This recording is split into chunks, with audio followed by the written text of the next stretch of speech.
الرحیم. تیر ورځ ما تاسو ته د دې علم نحوی تعریف موضوع غرض او غایه ذکر کړیو.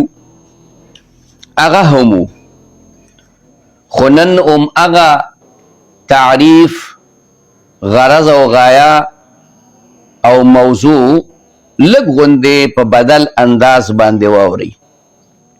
دا نن چې زه تاسو ته کوم تعریف کومه نو عام علما دا تعریف کوي. عام علما هغه تعریف دا دی د علم نحوی علم بأصول يعرف بها أحوال أبنية الكلم الثلاث من حيث الإعراب والبناء وتركيب بعضها مع بعض. ګوره په دې تعریف کې موږ دا خبره وکړه چې علم بأصول علم دې داسې قواعد پکې ذکر کیږي يعرف بها چې په دغه قواعد باندې په دغه اصول باندې پیژندل شي. څه په پیژندل شي؟ احوال ابنیه الکلم الثلاث، احوال د دریو کلمو د اوزانو. ابنیه دا جمع ده د بناء، د اوزانو د دریو کلماتو په دې پویوم. من حيث الاعراب والبناء د کم حیثیت نه د دې دریو کلماتو د دې دریو اوزانو د دې حالت به پیژنې. من حيث الاعراب والبناء د حیثیت د اعراب او د بنا نه چې دا معرب دی دا مبني دی. وکیفیت ترکیب بعضها مع بعض او بل بس پیژنې دا کیفیت به پیژنې چې دا ټکی د دې ټکی سره، دا لفظ د دې لفظ سره، دا وزن د دې لفظ سره وزن سره دا څنګه یو ځای شوی دی، دا څنګه مرکب شوی دی. تاسو به تعریف دغه الفاظ یادوي، خو زه چې درته کوم وضاحت کوم نه به ذهن کې کینوي نو تاسو ته پکې اساني بیا راځي. خیال کې مراله دا خو خبره خو واضحه شوه چې علم باصول علم دی په دې کې قواعد دي. يعرف بها پیژندل شي په دغه قواعد باندې احوال ابنیه کلمت د احوال د ابنیو ثلاثو. خبره پوه شوې؟ ثلاثه ابنیه څوک دي لاله؟ اسم فعل حرف. اسم فعل حرف. تا ته چې د کلمې تعریف کله کوي نو دا به درته وایي الکلمة لفظ وضع لمعنى مفرد وهي اسم وفعل وحرف. دا وایي که نه وایي؟ دغه هغه ابنیه ثلاثه دي، دغه هغه اوزان ثلاثه دي. یعنی د اسم معرب دی که مبني دی. من حيث الاعراب والبناء دا درې اوزان چې ته پیژنې په کم حیثیت به پیژنې؟ په دې حیثیت به پیژنې چې دا معرب دي که دا مبني دي. دا معرب دي ځکه په کلام د عربو کې دا دوه ټکي ډېر عام دي، معرب او مبني. دا یو بنیادي غوندې ټکي دي. تاسو خیال ته راله چې تا کله ووي زید نو په دې به عامل راتلی شي. نو چې عامل پې راغی نو دا مثلا ضربه پې عامل کا نو ضربه زیدون به ووي. څه به ووي؟ اوس که دا معرب نه وی نو په دې به دا رفع او تنوین نه رات. خیال که راله بل عامل پې راوه رأیت زیدن مفعول به شوه معرب ده که نه؟ ځکه خو پې دوه زورونه م راله. خیال که راله نصب پې راغی. او مررت بزیدن دلته با راغی پې جاره دی دې زید لی جر ورک بزیدن دی ووی. دا د حیثیت د اعراب نه او د حیثیت د بنا نه. لکه مثال په طور هؤلاء لفظ ویا. هؤلاء مبني دی. هؤلاء سره مبني دی. نو همدقه عوامل پې راوله کوم چې تا په زید داخل کړي. ته وایې ضربه هؤلاء او مقه ټکی دی. رأيت هؤلاء مررت بهؤلاء. خیال کرا دا طالبہ پا میزان کے راشی چے مبنی باشد کے باشد برقرار. مبنی اگی تو ہوئی چاہو پخپل زی ولاڑی خوزی را خوزی بنا سیلی با پیرازی خوزی بینخا او معرب باشد کے گردد بار بار. معرب اگی تو ہوئی چاہ عوامل پیراوالی دیبت اوڑی روش کلب مرفوع کی گی کلب منصوب کی گی کلب مجرور کی گی. پدی خبر پوشوے نوینا علم بأصول يعرف بها احوال كلمة سشيده ابنية الثلاثة چاگا اسم فعل حرف دی چه پدیو پی جندیشی احوال دا ابنیو سلاسو من حیث العراب والبناء دا حیثیت دا عراب و دا بناء وضاحت میں تو پوش پی کرنا پدیو پوش پی کرنا وکیفیت ترکیب بعضها مع بعض او دا با پی جندیشی چه دا یو جمله دا بل سرا دا یو لفظ دا بل سرا دا اسم دا فعل سرا دا فعل دا اسم سرا دا اسم دا حرف سرا دا حرف دا اسم سرا دا مرکب شوی دینو دا پا کم اعتبار دی. مطلب معنی پوچھے لکہ دا غی مثال بیاو مکہ ٹکے ہوئی ضربہ زیدن دا دی ترکیب بمنگ کو دا با پیجن و ترکیب بعضها مع بعض کیفیت دا ترکیب بپیدا کیفیت دا ترکیب سے چاہے لکا دا دے چه دا ضربہ فعل دے او دا زیدونی فاعل دے. اس کا میں جملہ تے جوڑ شوا جملہ فعلیہ اس کا میں جملہ تے جوڑ شوا جملہ فعلیہ تے جوڑ شوا. زیدن قائمن دوٹ کی بیا یو زیشو دوار اسمون دی نو زیدن مبتدا کا و قائمن ورلا خبر کا خبر با پوشی دا جملہ اسمیہ شوا جملہ فعلیہ وا دا جملہ او دوار خبری دی دوار سی دی خبری دی. خدا حرف غریب چکم دے نو دا لالا دے دے خسڑے دے دے دمنگ پڑی رو زینو کے پکاری گی خو یوازی غریب دکار نہ دے توائے من الہ من الہ من الہ نسو مانا تیرا وخکیشی ستا پلاریم تیسی نشی را وخکی خبر مانے پوشوی بورا ورطا خو کچر تا دغا من الہ دی پا بل ذکر آواز تاوی سر تو من قطبگڑ الہ شیرگڑ اس مانا را ہوا ترہ اس مانا چه دی من ابتدائیت ستا دا سیر ستا دا تللو ثابت که دا قطبگڑ نکم زیتا لکا انتہائی شیرگڑ تا ثابت اکللا خبر بانی پوشی زد قطبگڑ نا شیرگڑ تلالم نجی پا عربی کے سر تو من قطبگڑ الہ شیرگڑ دی من او الہ اس پل مانا اخکار اکلا. دا غریب چه دا اسم او دا فعل سر مرگره شوی نی نو دینا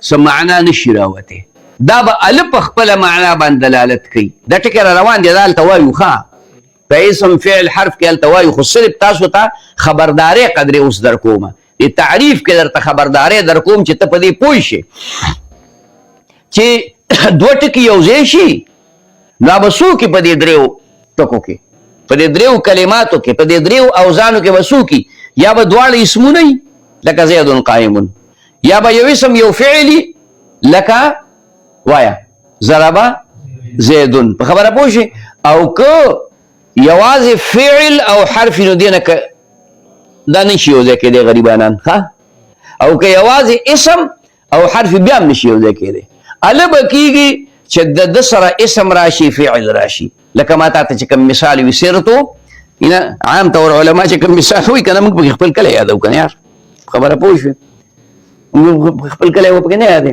مطلب پوشوی او سیرتو من البصرت الى الكوفت خٹکے دے ولی خٹکے دے بھائی بصرہ و کوفہ دا علم مراکیزو کنا یارا دا بصرہ و کوفہ ام دا نحو مراکیزو ام دا فقہ مراکیزو مطلب آنے پوشوی تاستما ابتدا کی ویلیو کنا چه تدوین دا علم صرف دا امام ابو حنیفہ رحمت اللہ علیہ کتاب سمینو ویلی غالبا اقبل درجے والتا پروس کلمی تاستا ویلیو خیال کے مرازی کہ سنچی فقہ تدوین کرے دا سی نو بارحال غرض مقصد چکرنے مثال دے مثال خبر پوشوی بارحال نو خبر مې ته دا وکړه اوس بیا تعریف په دې چې کوم الفاظ پکې ستا په خیال کې مغلق و د هغې په مطلب پوه شوی لکه ها اوس دا تعریف بیا ووایه چې علم باصول وایه يعرف بها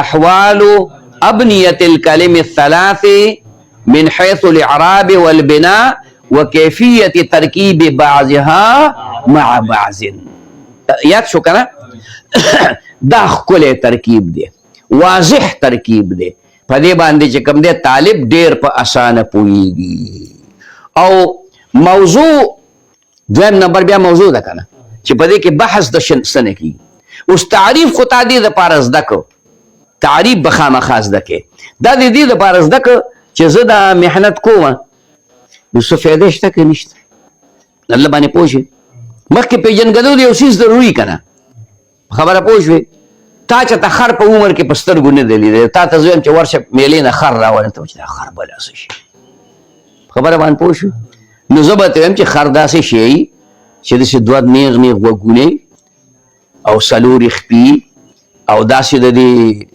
غټې بیزې نه لږ شانتې دنګي په خبره چې ته ګورې نو چې ته څوک ووینې نو د غوږ یې راونیسي لکه دا جوړ خر دی ښه هغه تا سپی د غوږه رانیولي پوه شوې نو اول به د خر تعریف زده کې که نه لالا نو اول به د علم تعریف زده کې چې هسې مازغه خورم او که څه شي کار به پکې صحیح کار به پکې دی چې دا درې کلمې د یو بل سره ملګري کېږي دا درې کلمې معربې راځي دا درې کلمې مبني راځي چې دا زده کړمه په دې خبره باندې پوه شوې نو هغه درې کلمات هغه اسم فاعل حرف دي هغې کې به څه معربي ما تاسو ته یو صرف دوه ټکي وښودل چې دا یو د معرب زیدون او یو چې کوم دی د مبني د هؤلاء او حرف مبني او مبني دی دا دلته را روان دي ښه کم رامه چې ګنې یاره دا اوس په یو ځای ټول زده کړم په یو ځای ستا نیکم ټول نشي زده کولی پوه شي مطلب باندې اوس موضوع هلکه بحث په پکې د څه شي نه کوو الکلمة والکلام موضوع سره الکلمة والکلام د دې کلمې او د کلام تعریف او تقسیم او د دې متعلق چې څومره خبرې دي هغه دغه دي را روانې نهي ته سړی ناستو داسې زلفې درازو نو چې ناسو سره وي دا سر راله بلکل د شین تمباکه چاړو خیال د هندوانې په شان دی نو هغه نو چې دی ورته کېناسته هغه ورته سر را خوش کړ نو دی ورته زما دا ویښته څونه دي نو هغه ته مړه مه کړه لږ صبر وکړه کمیس صادر مې ته خور کړی د په دې جولۍ کې به دې راپرېوځي بیا پسې پیته راواله کچې څونه دي ګز پسې راواله چې نیم ګز دي که نه نیم ګز نه کم دي فوټ دي په خبره پوه شوې نو زه تا ته وایم چې مړه مه که نه دغه د کلمې تعریف را روان دی دغه د کلام تعریف را روان دی اوس دې وخت په غیب ایمان راوړه چې موضوع د علم نحوي الکلمة والکلام الکلمة یعنی په دې کې چې بحث کیږي نو د کلمې نه به کیږي او د کلام نه به کیږي کلمه مفرد دی کلام مرکب دی کلمه مفرد دی او کلام مرکب دی نو د هغې نه به بحث کیږي په خبره پوه شوې د امثلو ته خیال کوئ چې دا موږ کوم ذکر کوو هغې کې خود به خود کلمه او کلام دا راځي په دې خبره به پوه شئ ښه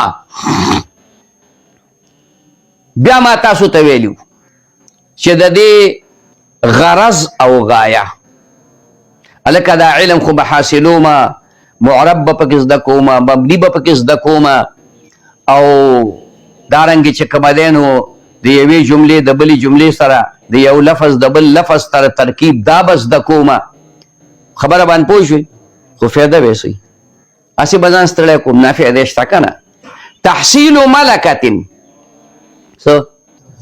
تحصیل ملکة دا غرض دی یعرف بها تحصیل ملکة يعرف بها أحوال أبنية الكلم الثلاث من حيث الإعراب والبناء وكيفية تركيب بعضها مع بعض کم چې د په تعریف کې د اخري لکۍ ویلې وه دا د غرض سره همدغه لکۍ وتړه خبره پوه شوې دا یو ټکی و پکې تحصیل ملکة تحصیل پویم په دې تحصیل ملکة باندې دې پویم تحصیل ملکة حاصلېدل د یو مهارت دی ملکه ملکه دې ته ویل کېږي چې ته یو څیز ته وګورې او فورا یې وپېژنې.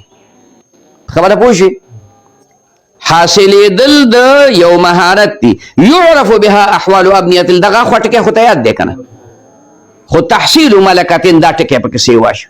حاصلېدل د یو ملکې دي. څه مطلب شو؟ دا مطلب چې کله ته دا علم حاصلوي که نه، نو تا ته به یو ملکه، یو مهارت، یو ډېره پوهه، ملکه ډېر مهارت، ډېر پوهه. خیال کړه ملکه دې ته وایي که نه چې ته په یو کار کې لګیای کار کې میاشتې پکې تېرې شوې، کلونه پکې تېر شو، د دنیا یو کار راواله، نو بیا تا ته فورا پته لګي چې ته ورته وګورې. خیال کې مراله هلکه په ایمان یې ووایه تاسو دې وخته پورې یو کتاب دوه د صرف ویلي که نه. خیال کې مراله زه تاسو نه مثلا تپوس وکړم چې دا یضربو د اسم فاعل صیغه ده که د اسم مفعول؟ یضربو نو ته به څه وې؟ نجي دا خو د فعل مضارع صیغه ده. خبره پوه شوې؟ ولې دا ټکی تا دونه زوت کړی چې پوستکی دی ولې اوښکی دی نو ته دې ته اسم فاعل نه وې، ته دې ته اسم مفعول نه وې. زه ته یم چېرې ضربه د مضارع مجهولي صیغه ده او که نه د ظرف صیغه ده، نو ته به څه وې؟ دا خو د ماضي صیغه ده، دې ته ملکه وایي.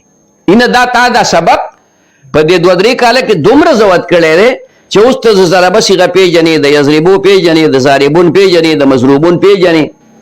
مطلب باندې پوه شوې؟ نو دا په بل ځای کې هم ته پېژنې چې زه تا ته وایم منصورون، نو ته به داسې نه وایې چې دا خو د مضارع مجهولي صیغه ده. چې زه تا ته وایم ینصرو، نو ته به داسې نه وایې چې دا د ماضي صیغه ده، ته به څه وایې؟ مضارع مجهوله به ورته وایې که نه. دا ملکه ده. څنګه چې ما تاسو نه تپوسونه وکړو، خیال کې مراله، یو ملکتین مهارت به درته حاصل شي نو بیا به په هغې کې څه چل کې د څه شي مهارت به حاصل شي؟ ترکاڼ به نه جوړ شي، لوار به جوړ شي؟ نه، لا تحصیل یعرف بها، سپیشلایزیشن به وکړي. یعرف بها احوال ابنیة الکلم الثلاث من حیث الاعراب والبناء وترکیب. دغه لکۍ به ورسره لګې، دې ته وایي غرض. دې ته څه وایي؟ غرض. او بیا غایه ده، غایتون. غایه څه ته ویلی کېږي؟